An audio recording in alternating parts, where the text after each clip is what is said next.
So the plan of the day, you should have on your handout, you should have the plan. We've got 3 speakers this morning, Sheila MacDonald, Thorsten Mertz and Cynthia Nelson. And this afternoon we've got a play written by Cynthia and performed by some students and staff from King's and a member of the research team, Mike Bainham. This play is based on research interviews, so as well as being moving and entertaining, it's an interesting example of an alternative way to disseminate research outside of the dry world of academic journals. So it's interesting for that reason as well. This is going to be followed by a discussion, but hopefully there will be plenty of opportunities for that throughout the day. So before we start, I thought I'd give you a bit of information about the context for this series, just so that you can have a place where it came from and what the thinking was behind it and how this seminar sits with the other 5 plus a conference that we're doing. So the series came up after about a half-day conference called Breaking the Ice, which was organised by the TECLA London, that's a National Association of Teachers of Community Languages, which is nationwide. And so that was, I think, the brainchild of Lila El-Maturi, who's here in the audience. Some of you might have attended that.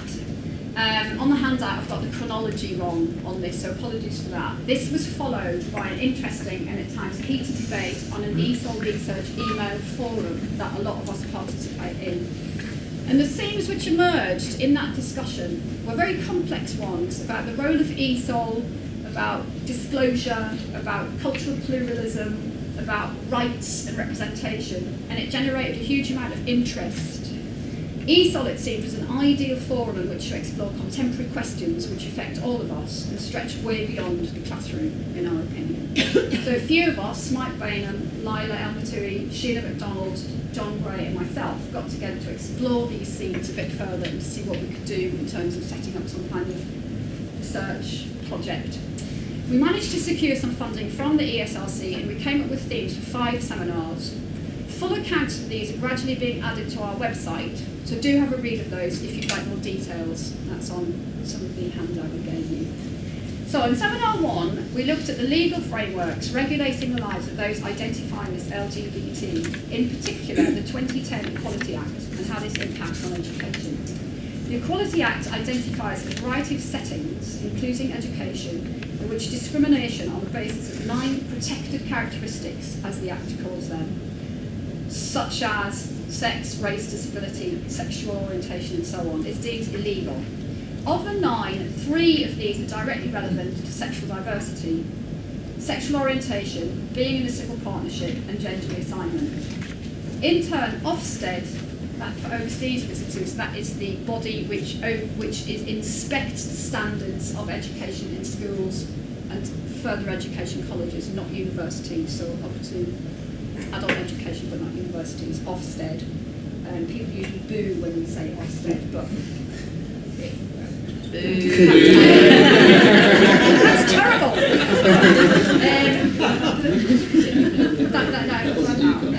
So in turn, Ofsted responded by updating its handbook for the inspector's further education and skills by identifying lesbian, gay, bisexual and transgender learners as a group whose, quote, needs, dispositions, aptitude or circumstances may mean that they require particularly perceptive and expert teaching and in some cases additional support. Just worth thinking about. In Seminar 1, we discussed the challenges this presents to adult and further education. We heard from people doing inspiring equality work in other areas of the education system, particularly in primary.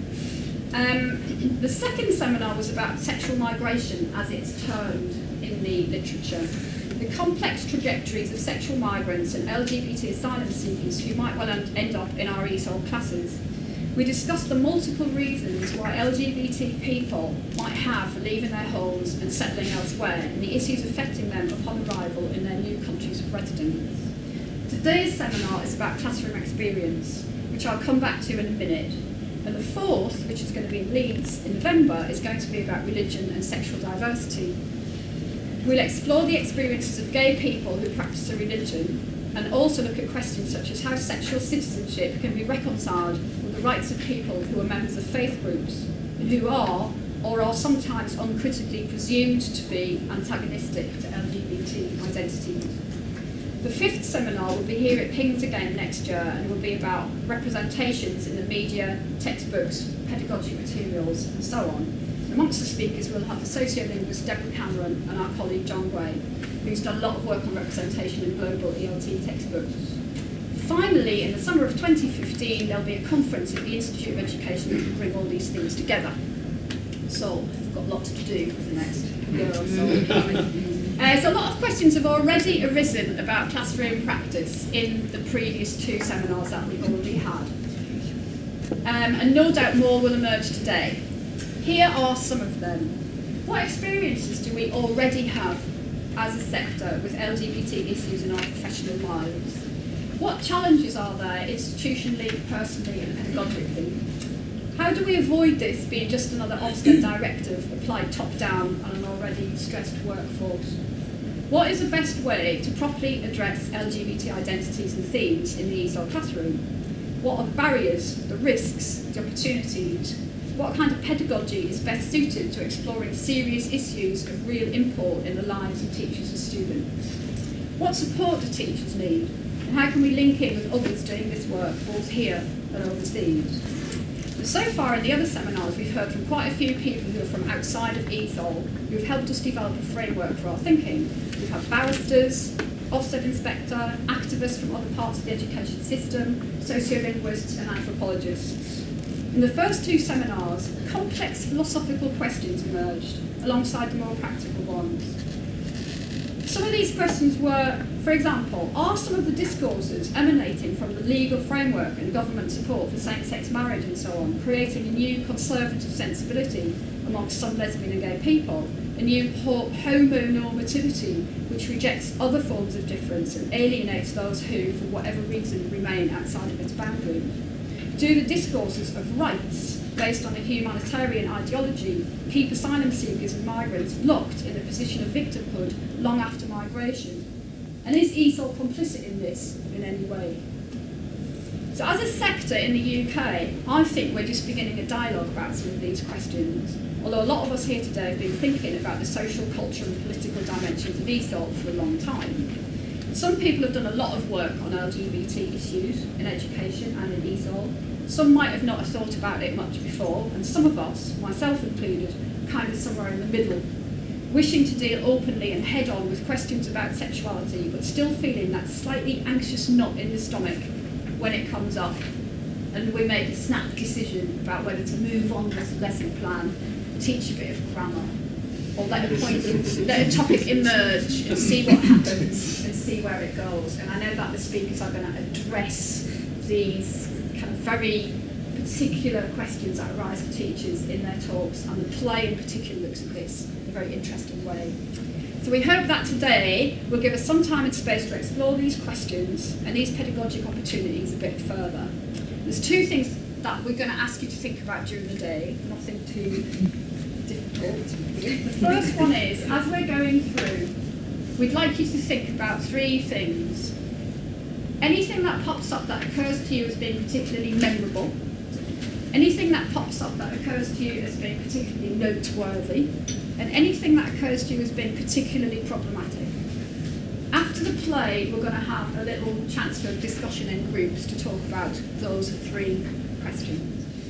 And the other thing we want to think about, something a bit more practical, is we're hoping that we're going to come up with some ideas of how we can make solid connections with other people doing work of this kind. So far we've had 2 ideas, we might have some more as the day goes on. One is to set up a working group here in London, maybe, or in the southeast of England, or it could be England-wide, that would probably have to be virtual, of people who are doing this kind of teaching, or to discuss it at least, whether they're doing it or not. The other one is to set up a virtual network of people working in the field internationally.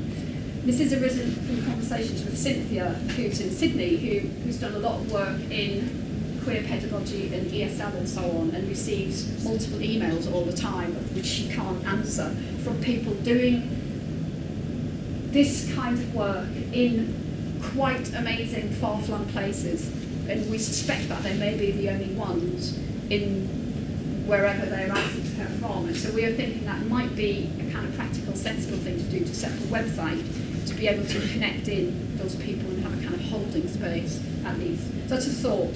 There might be other thoughts that arise as the day goes on. So, that's the introduction.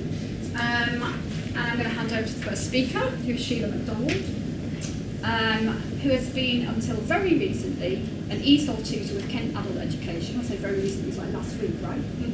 So this kind of relaxed demeanour. Somebody who's this kind of like, calm, kind of like, has, this is what you look like when you put it out. She's been an ESOL practitioner for 12 years, and I think in a previous life as a social worker, so ESOL is probably quite easy.